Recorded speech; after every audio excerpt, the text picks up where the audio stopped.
Juin 2009, le Gabon enterre son président, Omar Bongo.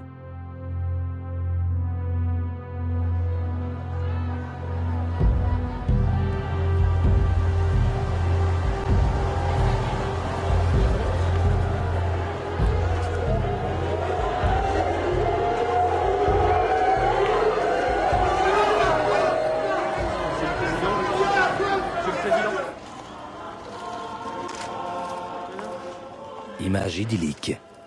Deux présidents de la République, l'ancien et le nouveau, réunis pour un hommage commun et fraternel aux défunts africains. Mais l'image est trompeuse. Au-delà des haines et des trahisons engendrées par la rivalité politique, la loi du silence doit régner.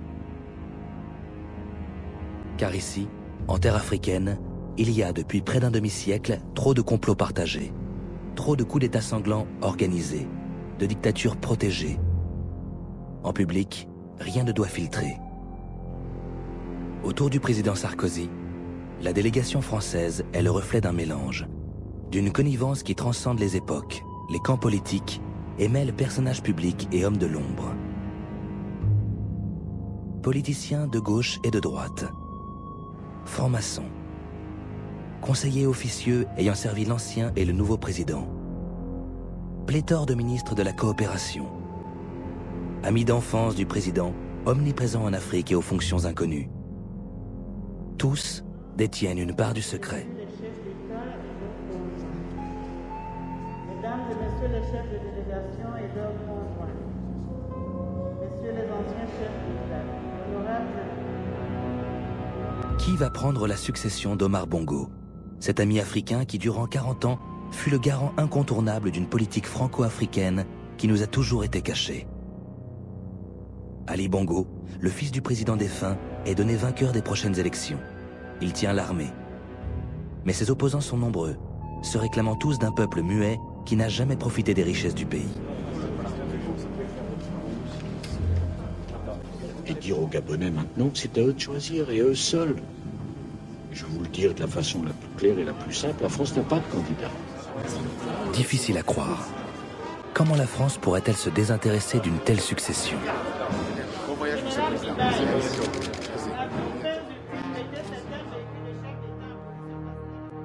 Le 30 août 2009, Ali Bongo remportera les élections.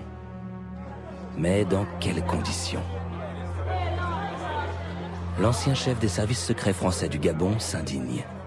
On a les vrais chiffres. Et bon, on n'est pas les seuls. Même l'agence France-Presse locale. Personne ne dit, mais ça me révolte, moi. L'ancien monsieur Afrique du président Chirac est encore plus précis et donne le principal opposant d'Ali Bongo comme le vrai vainqueur. Nous, on a plein d'infos, comme quoi Obama a eu 42 et Ali Bongo 37. Et que c'était quasiment inversé. Quant à l'ancien ambassadeur de France au Gabon, il y a longtemps qu'il ne se fait plus d'illusions. L'élection a peut-être été un peu truquée, bien sûr, comme partout, hein, mais bon. Ainsi va la France-Afrique.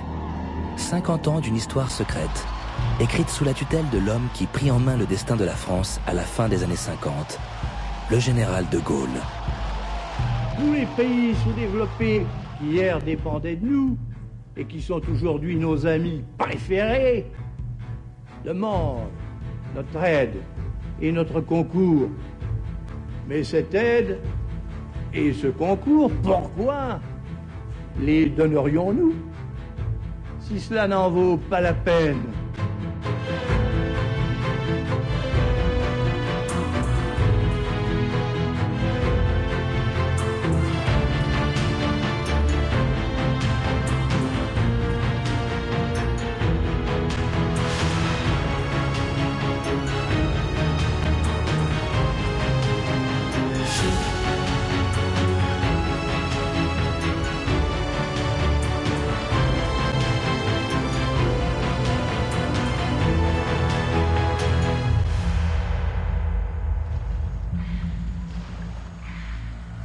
Pour comprendre ces 50 années d'une histoire occulte, il faut remonter en 1945, à la fin de la Deuxième Guerre mondiale.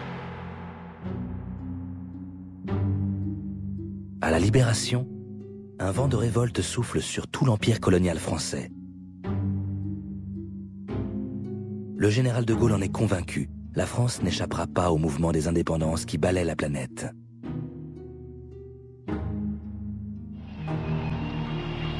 Dans le cadre du référendum de 1958 qui crée la Ve République, il propose donc aux 14 colonies africaines un nouveau statut qui, 2 ans plus tard, en 1960, débouchera sur l'indépendance. Mais dans l'esprit du général, indépendance ne signifie pas liberté. Il est hors de question de perdre le contrôle des anciennes colonies. Car de Gaulle a une certitude. La France ne peut être reconnue comme une grande puissance mondiale que si elle est indépendante sur le plan énergétique.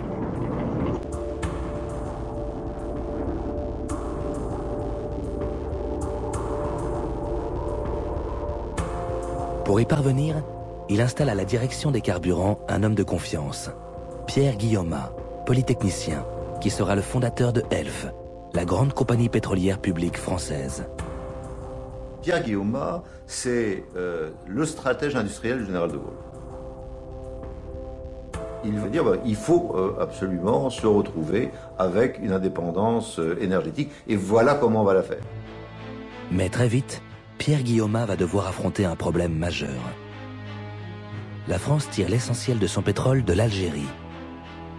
Or, en 1962, après une guerre fratricide, l'Algérie est devenue indépendante et la France perd son pétrole saharien.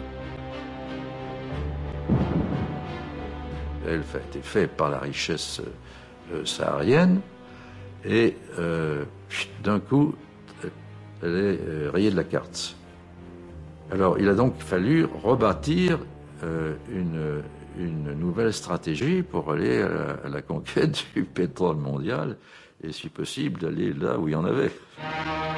Sur la carte mondiale de l'or noir, il faut ajouter aujourd'hui une nouvelle tâche, le Gabon. Au sud de Port-Gentil, l'arsenal ultramoderne de la recherche pétrolière a été mis à contribution.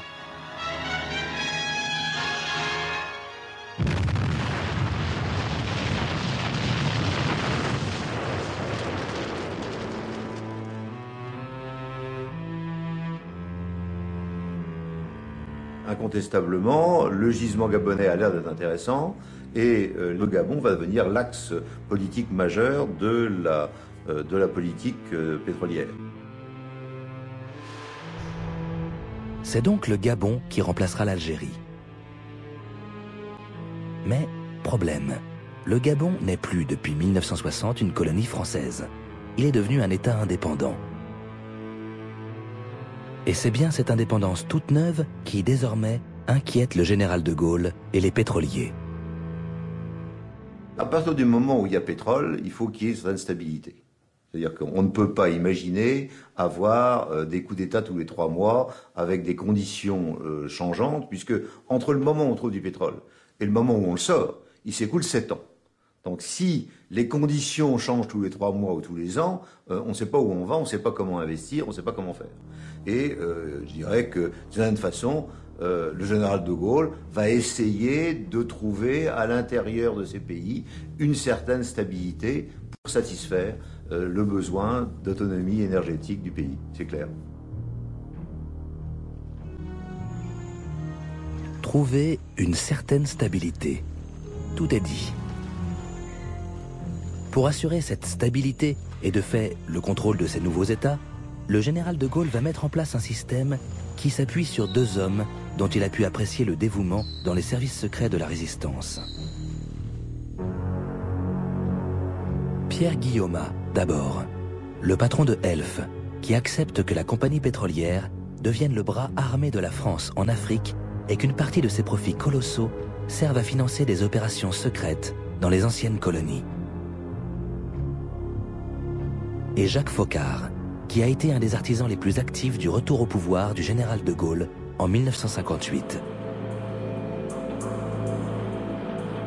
Avec le titre officiel de secrétaire général de l'Élysée chargé des affaires africaines et malgaches, il devient le grand ordonnateur occulte de la politique africaine de la France. Le général a décidé de garder près de lui une cellule politique pour s'occuper de ses relations avec les États africains. J'ai eu l'honneur d'en être le titulaire. Cette cellule politique dont parle Jacques Foccart va s'appeler la cellule africaine de l'Élysée.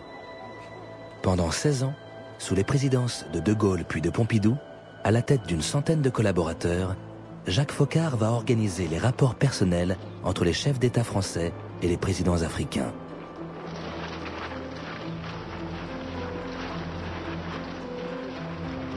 Car la politique franco-africaine passe désormais par des liens étroits et secrets au plus haut niveau des États, en dehors de tout contrôle parlementaire ou gouvernemental.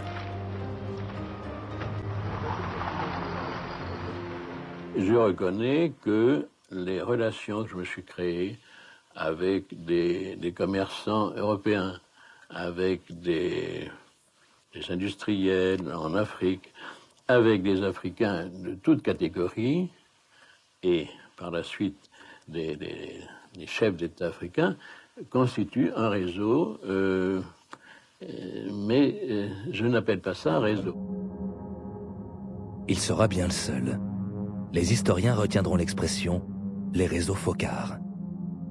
Jacques Foccart, la seule personne qui, en dehors de Madame de Gaulle bien sûr, a le privilège de voir le général tous les soirs. Il s'entoure d'hommes qui lui font une confiance absolue. J'ai été un homme de Foccart. J'ai été entièrement dévoué à M. Foccart. J'ai toujours fait ce que M. Foccart me demandait. Il m'a toujours bien conseillé, bien soutenu également. Hein.